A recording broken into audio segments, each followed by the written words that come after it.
It is just circles and circles.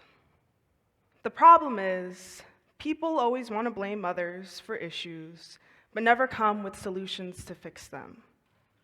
So tell us, Gabby, tell us, what are your solutions?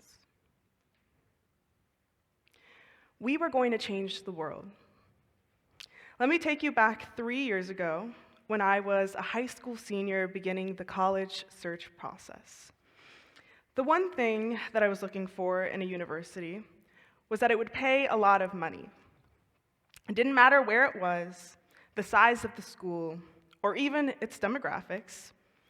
And so when I was introduced to the Posse scholarship, I knew that I had to take it. I, along with 9 other students from the DC metropolitan area, were selected to come to a predominantly white university on a full tuition scholarship.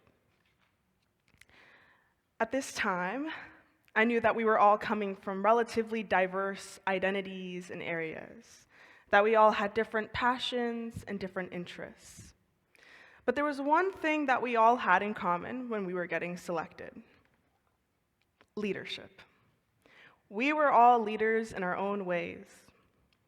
For some of us, it was through government advocacy. For others, it was through sports or in the classroom. For some, it was community service. But at the end of the day, we were all leaders. And we were all expected to carry that leadership to whatever university or college we were going to attend. And we've been making change. We've been joining a million different clubs, being leaders in our own ways. But what I wish I knew before coming to my university was how grueling this labor was going to be. Because not only was I going to be a student leader, I would be a Latina student leader. On February 10th, my school's Black Student Union released a list of 10 demands discussing the unrelenting anti-Blackness at our university. In the demands, the Black Student Union addressed various administrators as well as the student government organization at my school. At that point, I myself was part of student government, and seeing the demands as an important opportunity to have a meaningful conversation on anti-Blackness, I knew I wanted to be part of this discussion. Because 2 of the demands were directly addressed to the organization I was part of, mind you, an organization that was predominantly white, I knew that this is a conversation that could possibly run down the path of surface-level discussion and lack of inaction. To respond to the demands, leaders in student government met in a long, disorganized discussion about these demands, where I, one of the few students of color in that room, was singled out as the person to whom all kinds of questions regarding the letter was addressed to.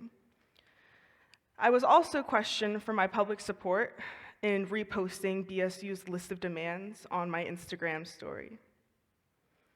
Student leaders expressed strong resistance to the mere idea of discussing anti-Blackness as an issue affecting student life.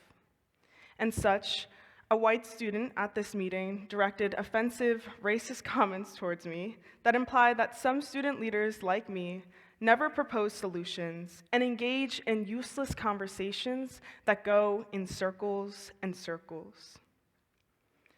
The defensiveness of the group weighed on me, and I struggled against mental exhaustion as I worked to remain sharp and cool-headed while trying to present the idea that perhaps their experiences as white college students diverged from the experiences of marginalized groups. Eventually, as the conversation carried on, I felt the walls closing around me, like I couldn't breathe, like I was gasping for air. I found panic setting in. I remember pacing around in my room after the meeting, walking around, trying to keep myself cool-headed and trying to keep myself calm. I want you to keep in mind that the day before, I had just found out that I tested positive for COVID. And so much of my engagement in this conversation happened all through a phone. So I sat in my room, all alone. I remember walking around, pacing around, grabbing my pillow and squeezing it so tight, just hoping that this day would end. Because not only did I feel physically isolated, but I felt like I didn't have anyone I could go to.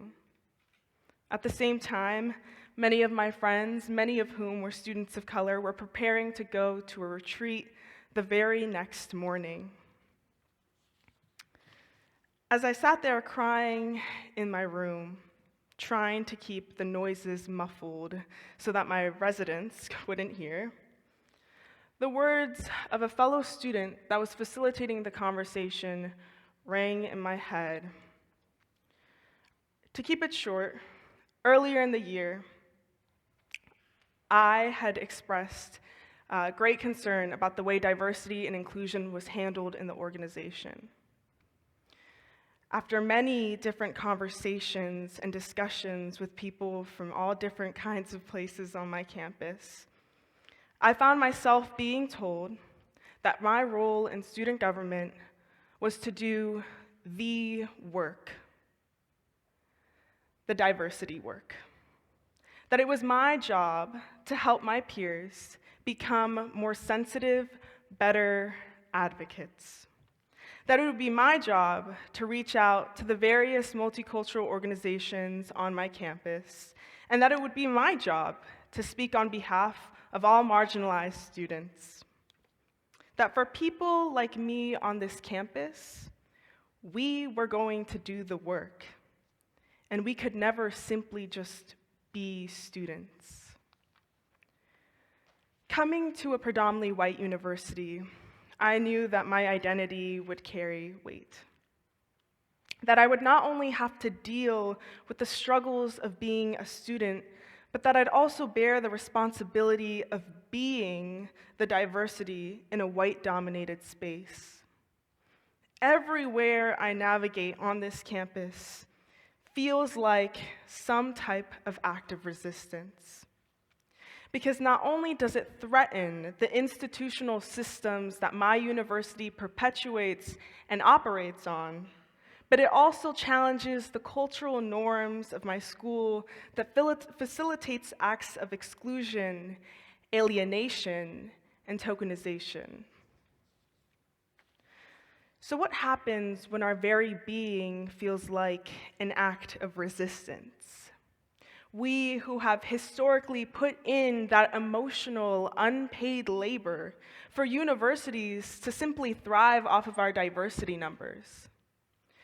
I use we and our to distinguish what is often denied at predominantly white institutions: the existence of Black, brown, first-generation students that continues to be erased and marginalized. So what happens? What happens when our very being feels like an act of resistance? We are expected to have resilience. We are expected to have to educate our peers on what diversity and inclusion means. We are expected to answer questions about race and identity in class. We are expected to join different clubs and committees without pay and still be treated like the diversity token. We are expected to sit in on different meetings with students and administration who have no empathy for what it means to be a student of color in a predominantly and historically white place. We are expected. We are expected. We are expected to have to push through layers and layers of racial trauma, that we can withstand moments of dehumanization and hypervisibility. We are expected to have our humanity broken down right in front of us and thrown on the ground, and we are expected to pick it up with a smile on our face. when all we want to do is cry and scream and shout and simply just go home. What I've come to realize, though, is that once we pick up those pieces again with a smile on our faces, we have to continue to endure the consequences of our peers' ignorance and white fragility. We live in survival mode on a daily basis, and we must grapple with this constant battle of what it means to be a student and what it means to be a student of color. And as much as we try to keep on pushing through daily microaggressions, racist experiences, and this constant alienation, without community and care, we will get pushed past our breaking point. So it's true. Predominantly white institutions are a microcosm of all the social inequities that plague our world. And there's something so distinct in its nature, so deceitfully crafted, that leaves the wounds of its survivors uncontested and leaves imprints of its discriminatory character on the bodies of Black and brown students. Even when I felt like the world around me was caving in, I was reminded that I was never really alone. That in fact, despite not being able to have that physical connection, that there were still people that genuinely cared and supported me. All I needed to say to my friends, especially after this specific conversation, was that I'm not doing well and I'm not okay. There was no question.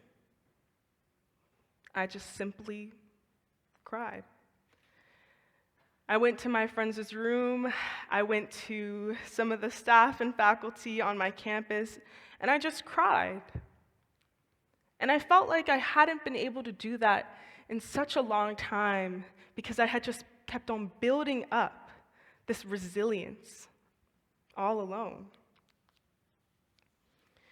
In an effort to refocus the hypervisibility I received during this conversation, I publicly resigned from student government and shared my experiences with the different communities I found on campus.